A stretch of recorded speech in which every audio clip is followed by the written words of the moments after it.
Welcome, sentient beings from all known universes and beyond.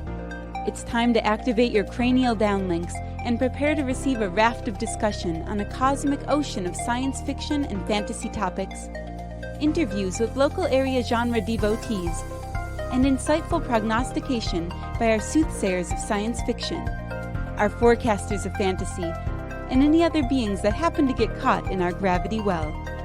This is the Galactic Driftwood Podcast.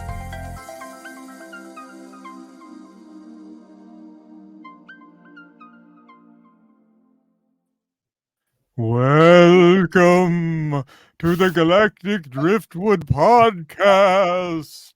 I'm your ghost host, Bill. Hey, look, he's killed. And Linda, Embarrassment. with the rhythm. I'm Linda. Seth. I'm Seth. I'm sorry. There I'm waiting on somebody else to make a clever pun and trying to think of my own. And this is obviously Chris, who's left. God, I didn't hear you say your name. I was waiting. I was like, Yeah, you didn't say your name, Jenna. I did say my name, Jenna. I did say it. Oh, yeah. fair enough. So, welcome to the show, folks. This is going to be our Halloween episode. We're going to talk a little bit about what's going on in the Omaha area, Halloween wise. And so I think we can't really talk about Halloween in the Omaha area without mentioning Mystery Manor and how this is the first year, I think, without a Mystery Manor. For how many years have they been doing it? 38. 38 years. 1984. Wow. Yeah, so they've sold the Mystery Manor attraction house to Creighton University for $425,000. And it's probably safe to say that it's not going to become a dormitory. Though It could be. what dormitory that would be if the place really is haunted. I mean, would you stay there, Jenna? No. I had a haunted dorm I lived in when I went to college at UNL. So, no, thank you. That was terrible enough. Just to give some background on the Mystery Manor and why it was kind of a big part of the Omaha fright scene is that it was built in 1887, was a private home to Greta and William Hall. Stories say that the stock market crashed in October of 1929, and William Hall lost all of his fortune and went insane. He attacked Greta with an axe and then buried her body in the front yard. A week later, Greta's brother avenged Greta by chopping up William with the same axe and then burying him next to Greta. But the next night, which was Halloween, John Martin's body was found at Hall's gravesite with the same axe in his skull. Some think it was William's ghost who killed John. As the mystery was never solved, his ghost is believed to roam the manors of the Hall every October. Gruesome. So, gruesome indeed. So and the people who work there, it could be just advertising, would swear by the fact that it was haunted, that things would be moved, they'd hear voices, all sorts of fun stuff. And you'd see lines like wrapped around the block. And I can't imagine that COVID helped the last couple of years, because if that's a business that really does depend on that October business, and then you have like 2 years basically without it, it's really unfortunate. I think it's a sign of a lot of, unfortunately, small businesses that couldn't really survive. Yeah. I know in that month of October, because I worked there for a couple of years, helping haunt the place, and in talking to the owner, they made their entire year's revenue in that month of October, and they made plenty of money that month too. So, if you go a couple of years without that October revenue, that's going to be very impactful, especially if you're used to that. So, but it was always a fun place to work. I did a couple different things there when I was there. I was had this horrible demon mask with these gigantic horns, and I had this hand it kind of fit into your hand, and it was like a miniature flamethrower thing. And so my demon, I'd go out on that balcony you can see in that picture that Linda's got up there, and I'd walk up and walk along the balcony, and then periodically I'd throw my arms out and shoot out fireballs, which was kind of fun. And the other one I did that was also pretty hilarious was I worked the exit slide for the room. And I don't know how many people know this, but the exit slide, there were actually 2 slides there. And they had this gate that you would put over one of the slides, depending upon which way you wanted people to go. So the slide on the right, if you open that up, that would take people right out into that ambulance hearse thing, right? But if you move the gate over and had them go down the other side, it took them down a slide into a trap room where there was no visible door to get out. And there was actually, the only way they could get out is it had to be opened from the outside. And it was like a little trap door that like would even be short for a dwarf to get in and out of. And so they'd have to crawl out. But I loved working that room, especially when, these high school couples would come through, because I'd always send the guy down the trap to go out into the ambulance. And then I'd throw the gate over and have the girls go down the other one, and they'd go into the trap room. And then you'd hear the guys out there, "What the fuck? Where's my girlfriend?"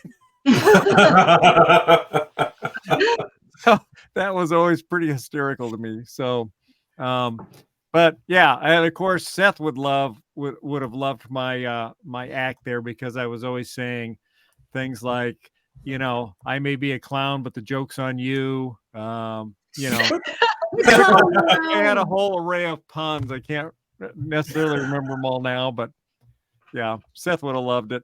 He would have been cringing. That's how they really kill you, is with cringe. Puns. Yeah. Kill them with cringe. That's what my parents always told me. Cringe. Yeah. Linda. No, I always wanted to work a haunted house. I really enjoy them. Just the makeup, the mythology they put around it. It just always seemed like a lot of fun. It was to scare grown men so bad they piss themselves and not getting in trouble for it. right. I did get, as I got older though, I had to appreciate just really how in action. Everyone's cup of tea. That's Bill actually in action there. Yeah. Nice. See, now I'd see that and I'd find that frightening, and then it would tell one of Bill's puns, and I would instantly be on the other side of that fright into eye-rolling clown annihilation. I had one guy that responded to me, and he said, "Oh, very punny, Grandpa." Yeah. And then the clown just like faded out of existence. Right. My one weakness. It was tragic. But yeah, I started to I stopped doing the demon thing because that was the time where laser pointers kind of became a thing. Mm-hmm. And then you have all these kids in line trying to hit you in the eyes of your mask with laser pointers. Fuck that, these assholes. I'll just work inside from now on. So yeah, that really sucks. Ruin it. I would like. They didn't have a way to just like deal with those kids. I don't know. They were in the line, and my problem was when I wear that mask, I can't wear my glasses, so I don't have really good distance vision. So I could just see it coming from somewhere in the line, but there should have been someone on the lookout so that you could sign those kids up for the special experience. Right. Trap room and nobody's there to open it. Yeah, right. The one-way experience. Oops, we didn't mean to drop this bucket of puke on you. So you got extra today. Right. So have you all ever heard of the 17th door in California? No. Mm-hmm. It is an absolutely extreme. You have to sign like a 2-page waiver to go through. You're going to get grabbed. You're going to get potentially shocked. You're going to have bugs on you. Dang. it is a thing. And there's a reality TV show they did for themselves called the Spooky Show 17 or something like that, based off of them getting ready for that. And it's really interesting to watch, especially because, it's, I think it's pre-COVID, or it's just after things started opening up with COVID. So all of they put the financials against what it takes to get ready, what the goals are, what it takes to move people through. So I highly recommend it. If you love haunted houses, or you're interested in how they prepare for one, or just to see what the most extreme looks like, I highly recommend it. Spooky Show 17. Just look up the 17th Door, go to their website, and I think they have a link to it there as well, if you don't have Roku, because it's streaming there. That honestly looks terrifying. Yeah, I know. Linda and I one time, one or two seasons, we went down to Kansas City because they had some haunted houses. One of which was in an old abandoned warehouse, and was like the Beast. It was like 3 or 4 floors of haunted stuff down there, and they had cowards exits every so far thing, so that if you got too terrified, you could get out. But it was pretty good. Dallas had one of those too, and it was great. I don't think there was a coward's exit, but it was so much fun, so well done. Really impressed with what they put into it to create a unique experience. That was just creepy. Oh yeah, there we are. That's Bill on the far right. Still young. Look at that baby. Doesn't even look like me. Nope. But that was the Beast. We had a good time. It was crazy. Huh. Yeah. Huh. I don't know where you pull these pictures out of, Linda. That's amazing. I've been trying to create photos. I go back in time there. That's for sure. These. Yeah. So, but the Mystery Manor is not the only Halloween attraction here in Omaha. So, a few others. There's the Ranch of Terror in Papillion. And I think at the Bellevue Berry Farm. Yeah, the Bellevue Berry Farm, Mangelson's. But I think they said this is the last year for the Mangelson's Shadow's Edge Halloween attraction. What? Okay. Oh, Shadow's Edge. Yeah. So there's that. There's Ranch of Terror, Vala's Pumpkin Patch and Fall Festival, which is going on now, which is a huge, fun place to go. There's Scary Acres, which I think that picture is from. Yep. Let's see what else we got. Skinny Bones Haunted Maze. Fontenelle Forest has a scary corn maze that you can take the kiddies to, which would be kind of fun for them. Mm-hmm. What else we got? So the Bellevue Berry Farm has completely revamped their haunted house. And if you go there, they also do a haunted hayrack ride, and they have some photo op scenes for you to do. So that would be really fun. Yeah. And Linda and I are actually going to Vala's on Tuesday. And you weren't going to invite us? What? Well, it's our financial advisors' annual thank you to their customers kind of a thing. So, yeah. So it's that kind of a deal. Tootling around. But you're welcome to come. You're welcome to come join us. I mean, we're just going to be walking around checking stuff out. You should bring Adelina. Oh gosh, blast! Come out, we'll have a blast. But yeah, so there's that, and also I think some of the area escape rooms have special October themed escape rooms that you can try out too if you're kind of into escape room stuff.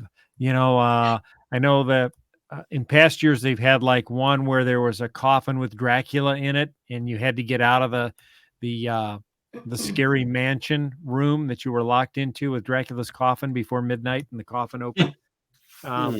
So that's fun. So a lot of cool stuff going on in Omaha. What do you guys have any favorites that you like to do as far as Halloween attractions? I don't do them anymore, honestly. So I should probably get back into it. It's not that I'm not interested. I just never make the time to do it in October. Like I see it's there. I think Gina puts it on our calendar like every year, and then we just don't go. I'm not motivated by spooks.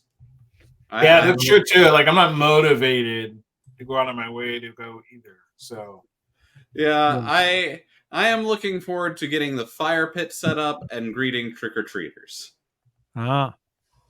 So is that what you do? Set up a fire pit in front and greet the tricker? Is this your first Halloween in the new house? No, this will be our second Halloween. Okay. All right. How about you, Chris? You do anything special for the trick-or-treaters? Nope. I did 1 year and then I hide from the rest. Lights out, hide in the basement. Good for you. That's where we're hanging out with us this year. Say again? Yeah. You could come hang out with us. We may have to. Well, so what initially happened is our neighborhood's a young neighborhood, so there weren't a ton of kids. So like the first time we did it, we barely had anybody come by. And I think it's picking up year after year. So we may start doing it again. But I mean, when we moved in here, we were the last house to get built. But it's mostly an older neighborhood. And some of the younger peeps are just now kind of moving in with their kids. And their kids are just now getting the trick-or-treating and whatnot. So they were either babies or they were like older teenagers. And there was nothing in between. So we had a pretty good mix, but only about like between 30 to 50 people. Yeah, so even I want to say last year I went up to Gina's parents' house because they live in the neighborhood right next to ours, and gave out candy over there. And we even talked about it then because it went up. We had maybe 30, 40 visitors that night, which was up from obviously a lot more than the year prior. But I mean, every year it's been getting better for them. So we may, like I said, we may start doing more. Yeah. How about you, Jenna? You just taking Adelina out, or are you hosting trick-or-treaters too? So if the offer is still there, I'm going to dress her up and bring her by your house at some point to get pictures in your decorated yard. Absolutely. I was going to ask you if you were still planning to do that. So yeah, definitely. You just let us know when. So it's going to depend. If she can say, "Oh, it's beautiful." Look at that. That was when we used to decorate for Halloween. 2006. Go ahead. Sorry, Jenna, go ahead. I'll talk about that in a minute. So if she can say trick or treat, that's clutch. If she can say that, I'll take her to a few houses. If she can't say trick or treat, then I'm just going to dress her up and walk her around, see what the neighborhood's doing. And then there might be I think one of the kids' toy stores is having a little Halloween party. I might take her to that. Okay. I just got her first public library card at the Millard branch. Nice. So I'll see if they're doing anything as well. If you are from the Omaha area and you have not engaged your public library, I highly recommend you do so. They have so many programs to offer and different resources to make this Halloween season really special for your family. Nice. Mm-hmm. All right. Linda, do you have any pictures of our house at night from back then? Oh, hang on. Anyway, yeah, we used to decorate up the house big time for Halloween, and we actually had the news channels come and do stories on our house, and we would have kids lined up down the steps and around the corner of the house, and that coffin you see there and the coffin lid in the back next to the other coffin, we actually had the contractor guy that does all the work on my house. I actually had him build authentic toe pincher coffins out of pine. They were real pine boxes. Yeah, and we stored them up in the room now that we use for our cosplay stuff, which was kind of hilarious when we had when we refinanced the house one year and we had the refinance company come by to do an inspection, and the lady goes into the room and sees two coffins in there. It was well, I've seen a lot of strange things. But they were great to store your Halloween decorations in. What's that, Jenna? Was it better or worse than the sex rooms she might have seen in some of the houses that she's bringing? Well, I think it was probably more alarming for her than the sex rooms because you don't know what's going to pop out of the coffin. You know who that was, Bill? What's that, Linda? That's Jared. Yeah, Jared, isn't it? Yeah. That's funny. He's got his own kid now. Oh gosh. Yeah, that's my brother. Anyway, yeah. So, and we would even have, we'd have area neighborhoods, adjacent neighborhoods. People would come up. Guys would be riding quad runners, pulling a little flatbed behind them full of kids from the other neighborhoods to come up and go in. Yeah.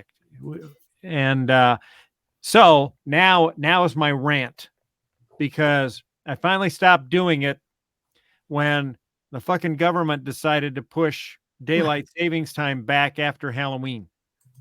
And so now it's light too late in the night. I want it to get dark at 6 o'clock when the trick-or-treaters are coming, because that's when everything looks best. I mean, if it's daylight, that's not gonna be scary. I'm like, oh yeah, I'm over it. I think ruined might have been the last ruined year it. we did it. Yeah, they ruined it. I got out. And Linda wanted out anyway. She was, Well, tired of all the work. Well, tell them what we did at the end of the whole thing.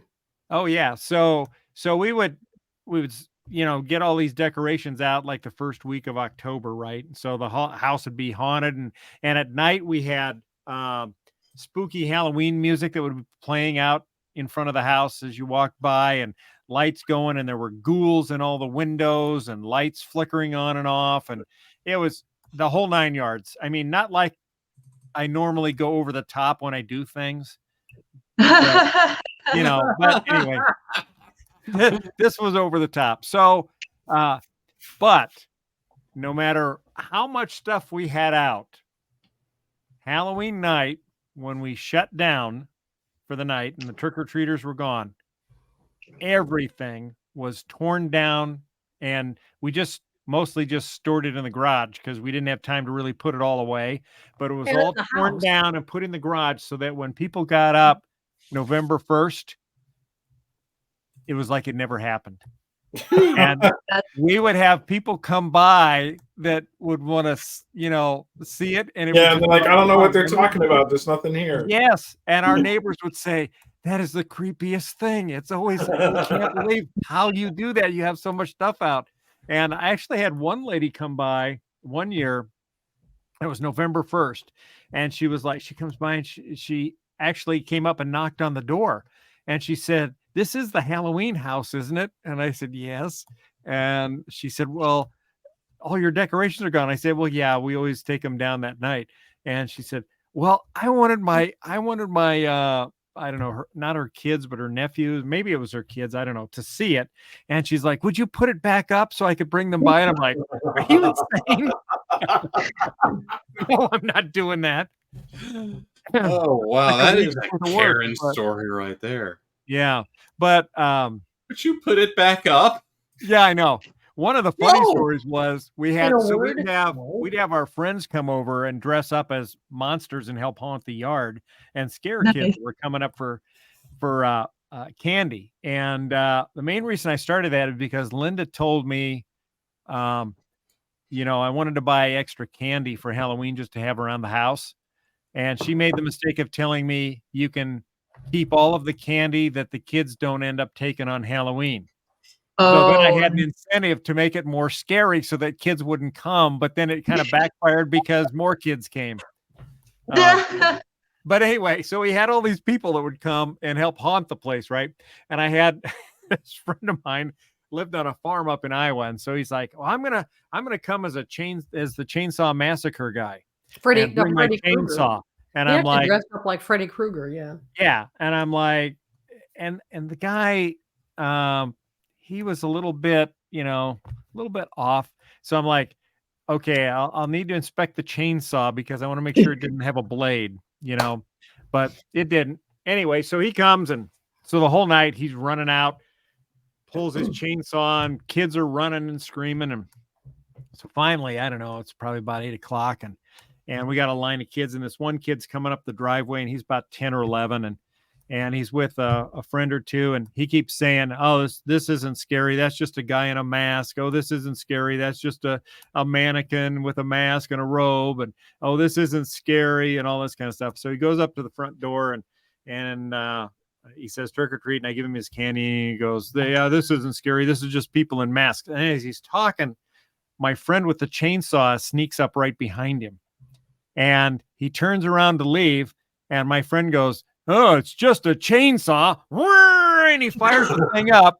The kid throws his candy sack and takes off so fast he runs out of his shoes. He ran right out of his shoes. So yeah, that was. Do you still have the shoes, Bill, or did he get him back? I think his mom came and got him. Yeah. God, but that was hilarious. Oh, good time. Andy. But the other funny thing was that that November 1st day, typically, Linda and I were out in the front yard, combing the front yard and picking up candy that the kids would throw as they got scared and run. They'd just be running with their sacks and the candy'd be flying out. And so I ended up getting a lot of candy back. Ew.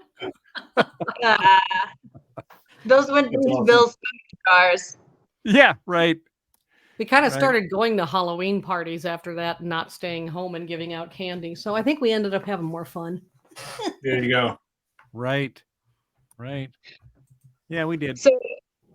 So for anyone who also wants to celebrate Day of the Dead, they are doing a Dia de los Muertos Day of the Dead exhibit at the El Museo Latino, October 7th through November 4th. Ooh. There is also a Dia de los Muertos Festival and Art exhibit, October 21st through November 4th at the center. And a Hasta la Muerte, a Day of the Dead show at the Orpheum Theater on November 9th. So fun events as well as if you celebrate that. Very cool. All right. So lots of things, get into the season. Right. Also, The Nun 2, I think, is out in theaters. So if you haven't seen that, check that out. And there's a couple good ones on Netflix, I think. One was The Pope's Exorcist. Yep, that was pretty good. Watch that. Yep. Good. Yeah. Entertaining. Yeah. And what was the other one? Well, we also watched The Nun 1 because we hadn't seen that before recently. So that was good to get ready for the new movie. Yeah. So anyway, lots of fun stuff out there to watch. Yeah, guys, I learned yesterday that Bill and Linda haven't seen Dracula Dead and Loving It. What? Nope. What? Oh, that sounds like an October movie night. Yeah. Let's the party. Especially because Mel Brooks's Van Helsing reminds me exactly of Bill. Oh, no. So, yeah, it sounds like people highly recommend it. If you've never seen it, watch Dracula Dead and Loving It. It is family friendly, mostly. Right. And it's like Galactic Driftwood. I don't know how family friendly. And Linda and I, we found out our friend Ben, who's in our D&D group, has never seen The Lost Skeleton of Cadavra. Oh, I know. Can you believe that? So we're going to schedule a veranda night for that too. So lots of now. Double feature, maybe. I like it. We can do a double feature night. Yeah, that would be a fun double feature night. Absolutely. All right. I sleep now. I'll bring Dracula Dead and Loving It. Do it. I also wonder. All right. Well, sounds good. Well, folks, get out there, enjoy the season, check out some of the area's Halloween attractions, and there's quite a few things to occupy your October for sure. So if we missed anything, let us know, or if you went to any, let us know down below. Exactly. Let us know, and we'll get the word out. So anyway, thanks for tuning in, and we will catch you next time. Bye-bye. Later. All right, bye.